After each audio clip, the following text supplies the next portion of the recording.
Kagulat World.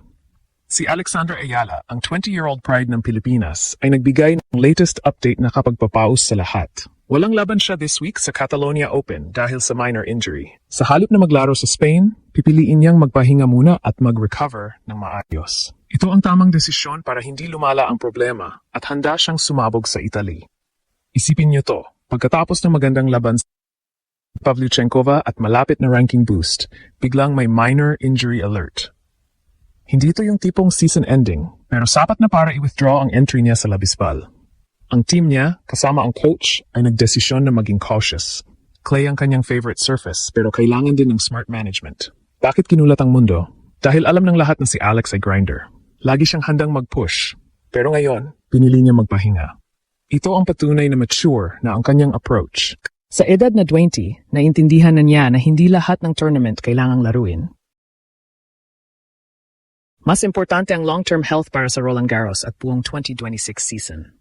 Sa social media, puno ng suporta ang mga Pinoy fans. Rest well, Alex. Pahinga muna para mas malakas sa Rome ang madalas na mensahe. May iba namang nagsasabi na, smart move. Last year natuto tayo na huwag mag-risk. Tungkol sa Parma Ladies Open, excited pa rin ang lahat. Kung maaga ang exit niya sa Italian Open, diretso siya sa Parma para mag-stack ng matches at confidence. Ang Italian block ay malaking opportunity. Rome WTA 1000 muna, malalaking points at experience. Tapos posibleng Parma WTA 125 bilang safety net. Ito ang perfect preparation para sa French Open main draw. Yung minor injury, ito lang ang nagbigay ng extra rest week na kailangan niya pagkatapos ng busy April schedule. Linz, Stuttgart, Madrid. Sa loob ng court, si Alex ay patuloy na nag-i-improve. Yung fighting spirit niya sa Madrid, yung powerful baseline game at yung mental toughness, lahat nandiyan pa rin. Ang pahinga na to ay magbibigay sa kanya ng chance na mag-reset at mag-refocus. Pagbalik niya sa Italy, expect na mas fresh, mas sharp at mas handa siyang durugin ang competition. Para sa mga kabataan na nanood, ito ang aral. Health first. Kahit racing star ka, kailangan mo pa rin mag-ingat. Si Alex ay inspirasyon hindi lang sa talent kundi sa wise decisions niya. Susunod na chapters, Italy na. Rome muna, tapos posibleng Parma. Ang goal ay peak form sa Paris. Kahit may minor setback, patuloy ang journey niya bilang baby goat ng Philippine tennis. Keep grinding, Alex. The Philippines is behind you 100%. Pahinga muna ngayon, then balik na mas malakas pa. Desisyon ni Alex na magpahinga muna dahil sa minor injury ay hindi senyales ng weakness. Ito ay patunay na matalinong team management at maturity niya bilang atleta. Sa halip na ipilit ang sarili sa Catalonia Open, pinili niyang i-prioritize ang recovery para mas handa siya sa mas malalaking events sa Italy at Roland Garros. Una, ang minor injury ay precautionary lang.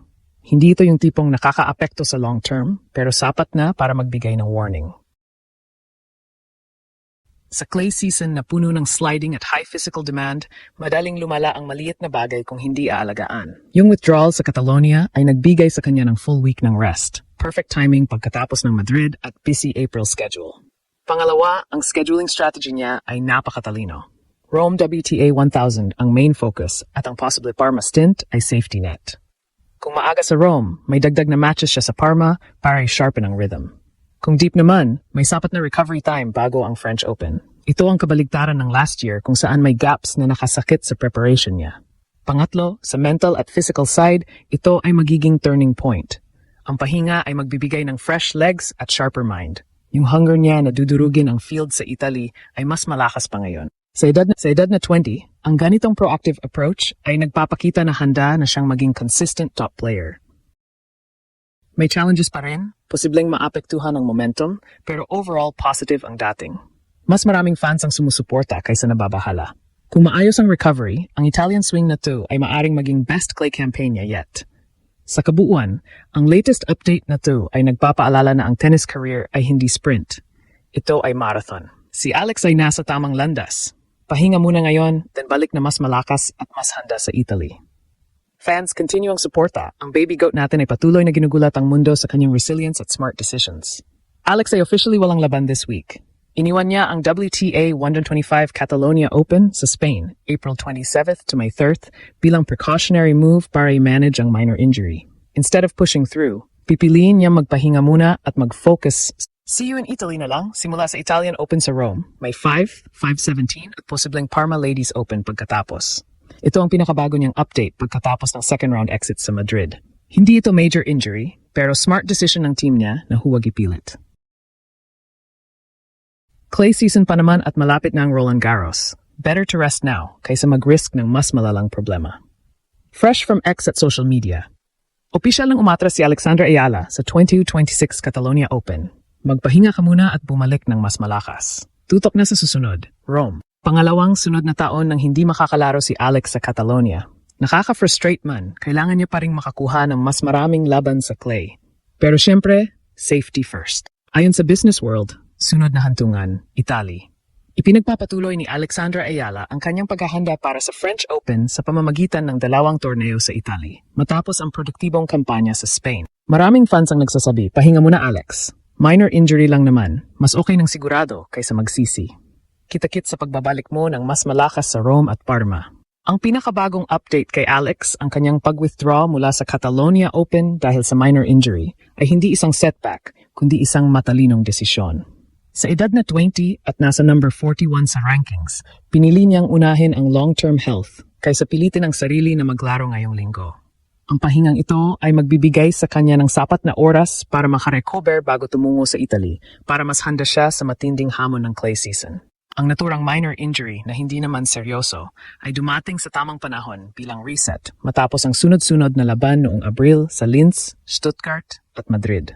Sa halip na ipilit at lumala pa ang kondisyon sa clay, pinili ni Alex at ng kanyang team ang mas maingat na approach. Ang dagdag na pahinga na ito ay maaring maging susi sa mas mabilis na galaw, mas matibay na endurance, at mas malinaw na focus pagbalik niya sa court. Sunod na destinasyon, ang Italian Open sa Rome. May 5th sa 17, isang prestihiyong WTA 1000 event kung saan may pagkakataon siyang makakuha ng mahalagang ranking points at karanasan. Depende sa magiging takbo ng kanyang kampanya sa Rome, maaari rin siyang sumabak sa Parma Ladies Open May 11-16 bilang backup plan. Ang Italian Double, na ito ay nagbibigay sa kanya ng flexibility para masulit ang laban sa paborito niyang surface nang hindi napapagod ng husto. Ipinapakita ng sitwasyong ito ang pag-mature ni Alex bilang atleta. Hindi na lang siya isang batang talent na pinipilit ang sarili kahit may nararamdaman. Isa na siyang profesional na marunong mag-manage ng katawan, magplano ng estratehiya at mag-isip para sa pangmatagalang karera.